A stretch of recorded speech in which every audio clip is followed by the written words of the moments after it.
Drama serial बेरंग में हमने देखा कि महरोज़ जो है वो फात पा चुका है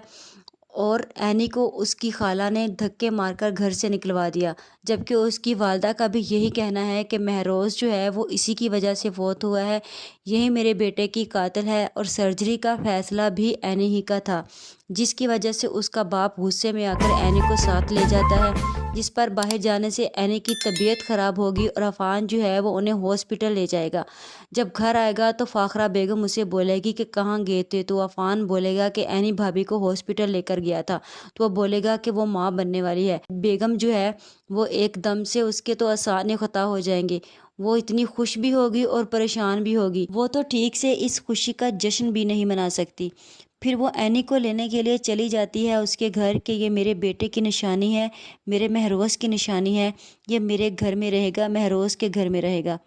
लेकिन जो एनी की वालदा है वो एनी को नहीं भेजती, जिस पर फ़ाखरा बेगम उन्हें फिर से ब्लैकमेल करती है और बोलती है कि अगर एनी नहीं जाएगी तो इमल भी यहीं रहे। फिर फ़ाखरा बेगम ने कोई नया काम कर दिखाया है, जिस पर एनी जो है बेचारी फिर कुर्बानी देगी और वो चली जाएगी और वहाँ जाकर उसे फिर अपनी सास की और उसकी बहन की बातें सुनना पड़ेंगी। उस पूरे घर में सिर्फ अफ़ान ही है जो एनी का ख्याल कर रहा है, क्योंकि उसने महरोज़ से वादा किया था, महरोज़ ने उसे बोला था कि अगर मुझे कुछ हो जाए तो तुम एनी का साथ दोगे। दूसरी तरफ फ़ाखरा बेगम को बहुत जल्दी है महरोज़ की विल जानने की, क्योंकि वो महरोज़ की विल जो है वो चेंज करवा चुकी है,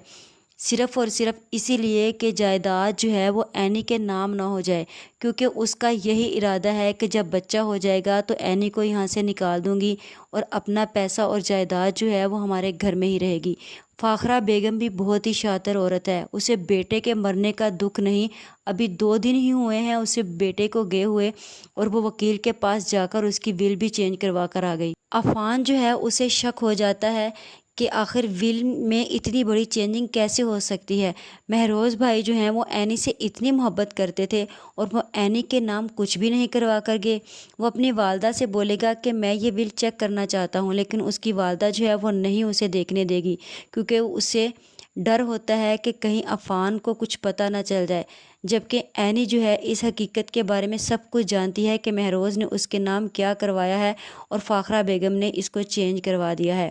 अब दूसरी तरफ इमल के दिमाग में भी ये बात खटकती है कि ये कैसे हो सकता है कि महरोज़ भाई ने एनी के नाम कोई बैंक बैलेंस कुछ भी नहीं करवाया, लेकिन एनी चाहती है कि जब महरोज़ ही नहीं रहा फिर ये जायदाद और बैंक बैलेंस मेरे किस काम का। अब अफ़ान जो है वो इस मामले की पूरी तह तक जाएगा कि आखिर ये विल चेंज किसने करवाई, क्योंकि उसे पहले से ही अपनी मम्मी पर शक है, लेकिन वो वाज़ेह लफ्ज़ों में कहना नहीं चाहता। वो इसकी पूरी इन्वेस्टिगेशन करेगा और फिर बाद में अपनी मम्मी से इस बारे में पूछेगा।